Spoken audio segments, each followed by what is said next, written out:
there's two ways you can find really good profitable keywords.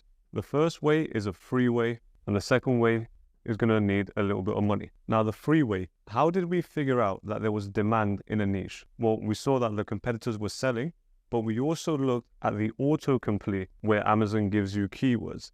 And if a keyword pops up in the autocomplete, the only reason it comes up is because people are searching for that keyword constantly. It's a popular keyword. That's why it pops up in the auto search by itself without you having to complete the phrase. So one of the best free ways that you can find keywords is type in the main niche of your book, which might be dog training, and then you're waiting for the autocomplete to show you what other keywords are related to that people are searching for. So it might be dog training for kids, dog training for beginners, dog training travel book, and then finally dog training for children ages 8. Now, if you're making a dog training book for kids and the kids that you're targeting are around 8 years old, then out of these 4 keywords that popped up in the auto search, you're going to pick the ones that are most appropriate for your book. So is dog training for kids appropriate for your dog training for kids book? Yes, there's one of your keywords. Is dog training for beginners appropriate? A little bit. So I wouldn't really include this because for beginners, most likely is for older people, not for kids. What about dog training travel book? Probably not, because kids are not traveling. But what about dog training for children ages 8? Yes, that's a great keyword for our dog training for book,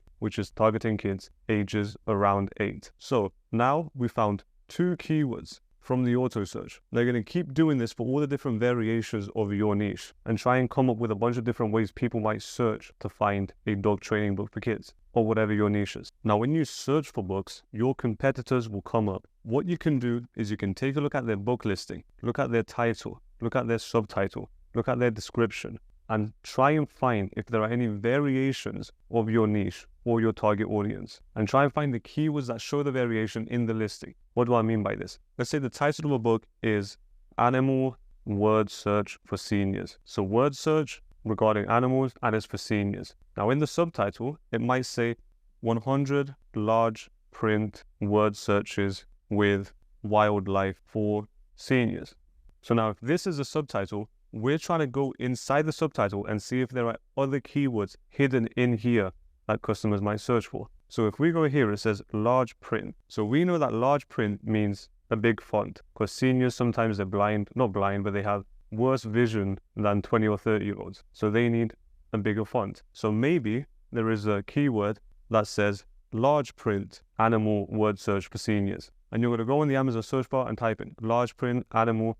And then if word search for seniors gets auto-completed, you know that here's another keyword that you can add, because it's super appropriate for your book. Now we can go in here and see they use the word wildlife. So instead of animals, we might want to forget about animals and replace it with the word wildlife. So if you type in wildlife word search and you let the autocomplete do its job, if wildlife word search for seniors pops up, then you have another keyword. Because wildlife is just a variation of the word animals, or it's a specific type of animal. So in the free way, you're going to have to do a little bit of manual research and try and find as many appropriate, relevant keywords for your book. Not roughly what your book is about, exactly what your book is about. Now, when you do this, you might find 3 different keywords, you might find 5 keywords, or you might find 10 keywords. You might even find 20 keywords. Everyone is different. Every niche is different. But as long as the keywords that you're using are 100% relevant to your book, it's going to help you out. If you find 5 keywords, don't stress over finding 10 because someone else found 10.